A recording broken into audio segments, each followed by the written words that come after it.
Sestro, obrazac! Ovjera! Potpiši! Idemo na šalter! Jamac! Gdje je jamac? Idemo! Prvi put u banku, drugi put u banku, treći put u banku i evo ga! Andrija moj! Kredit ne mora biti noćna mora. I svakako se informirajte prije uzimanja kredita. Jer jako je lako. Kredit ne treba uzimati olako. Je li tako, golubice? Zatražite gotovinski kredit bez muke. Dokumentaciju pošaljite putem interneta i realizirajte ga u samo jedan posjet poslovnici. Lako ti je s Erste online dobit kredit. Čas posla, ali čekaj malo. Stani na balun. Neće kredit nigdje pobići. Nije ptica. Lipo duboko udahni.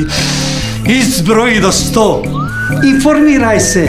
Razmisli pa tek onda hop na kredit. Zatražite gotovinski kredit bez muke. Dokumentaciju pošaljite putem interneta i realizirajte ga u samo jedan posjet poslovnici.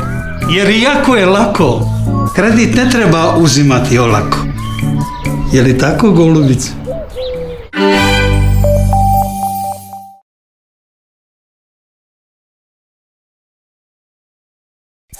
Lako je dobiti gotovinski kredit u Erste banci. Kreditni zahtjev i dokumentaciju šaljete putem interneta. Ne plaćate naknadu za obradu kredita, a poslovnicu morate posjetiti samo jednom. Zapravo, toliko je lako da je naš Milo osjetio potrebu pozvati na dodatni oprez kod odlučivanja o kreditu. I svakako se informirajte prije uzimanja kredita. Jer jako je lako. Kredit ne treba uzimati olako. Važno je s kim bankarite.